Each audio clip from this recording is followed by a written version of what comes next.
Well, chromatic scales are all very well, but they're not really something that you're going to be using regularly in, in a real life situation. You use part of the chromatic scales, but you wouldn't necessarily run an entire chromatic scale more than once in a night, maybe just to show off, possibly. The trick is to know where the chromatic notes are and use them as appropriate, depending on what key you're in, what the changes are, what effect you want to give, blah blah blah. So one way to sort of get the feeling for where they are is to actually use them to play scales. These are kind of like major scales that I'm going to show you now. So they're listed on the second page of your sheet, and I've just listed. You can actually play all 12 chromatic scales on this harp. But if you're going to play in, say, for instance, C sharp or G sharp, just about every single note will be a bent note. I might show you those at the end, but to start with, just learn the easy scales, which have only got a few chromatic notes in them, and then you can progress to the more kind of way out scales that have got just about every note as a bent note. So let's start with C. That's the easiest one. That's got absolutely no bends in it. So I'm going to do the scale in the middle octave, and you can translate that down into the bottom octave and the top octave as you like. So let's start in the middle octave. So start on hole number 5. It's so simple. Just blow, draw, blow, draw, blow, draw, draw, blow. It's just exactly the same as on a 10-hole diatonic. So blow, draw. Next hole up. Next hole up. So you can do that on 5, 6, 7, 8, or you can extend because you've got 2 C's, you could make it the 8C or the 9C. It's really up to you what you want to do there. So there it is. I mean, that's just kind of so simple. And but the good thing about the Chroma-Bender is that if you want to, you can start flavoring that scale. Okay, so that's the major scale. But you can really, now that you've got the Chroma-Bender, you can start bending some of these notes to get some flavor out of it.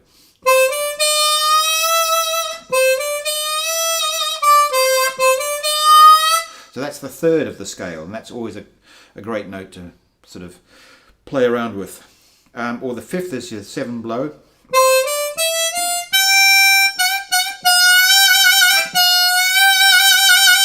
You can put soul onto it, you can bend into it, give it some vibrato.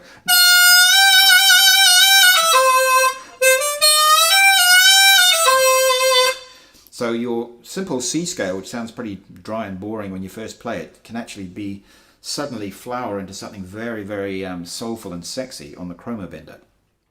Another cool note to bend is the 7th, which in blues you use the flat 7th all the time. So here's your major 7th, which is your B,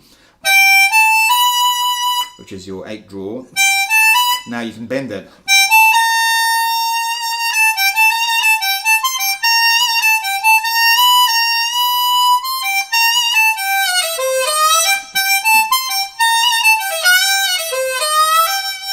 Okay, so within that basic C major scale, once you've got it under your memorized, you can start sort of really fooling with a lot of the notes in there, the blows and the draws, to give it more soul. The next one on the list is your D major scale. Now on a normal chromatic, people play in 3rd position, which is D minor.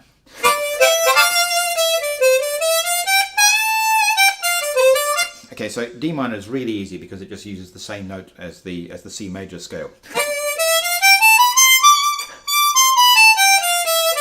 So that's 3rd position. But now we can play 3rd position as a major with just using bends alone. So instead of going to the F note, which is 6 draw,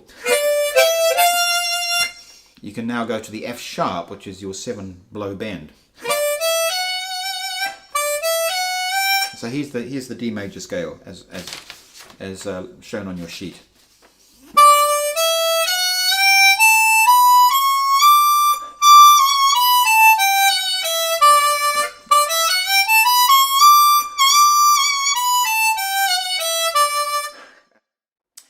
Okay, let's look at E flat. Now E flat is going to start on a bent note, and it's going to be the 6 blow bend. So it's again the blow draw pattern and the bending pattern is listed on this sheet.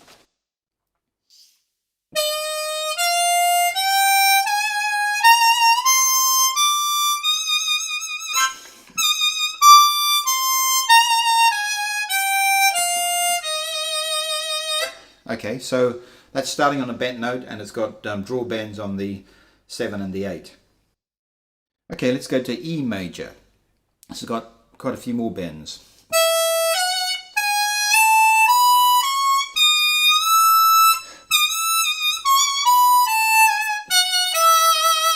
Okay, let's go to F. This is a bit more simple. This has only got one bend in it, I think.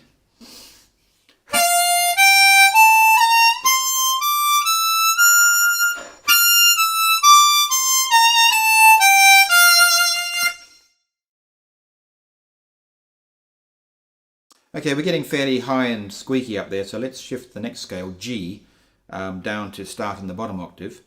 Remember, all of these scales can be played, the full scale can be played in at least 2 octaves on this 3-octave chromatic.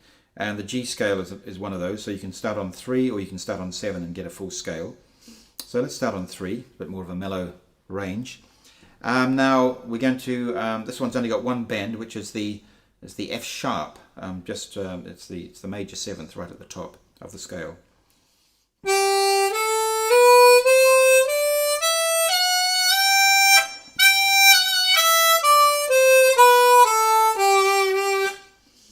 Okay, what else have we got here? A. Okay, now A is normally a minor. On blues players play it a lot in 4th position. It's a minor.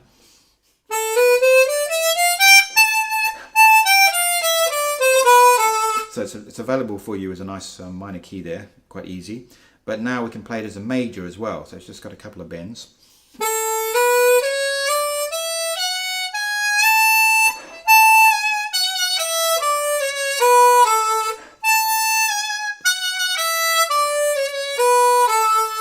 So there's your A major. Okay, let's go to the B flat scale now, and this is going to start with a draw bend on hole 4.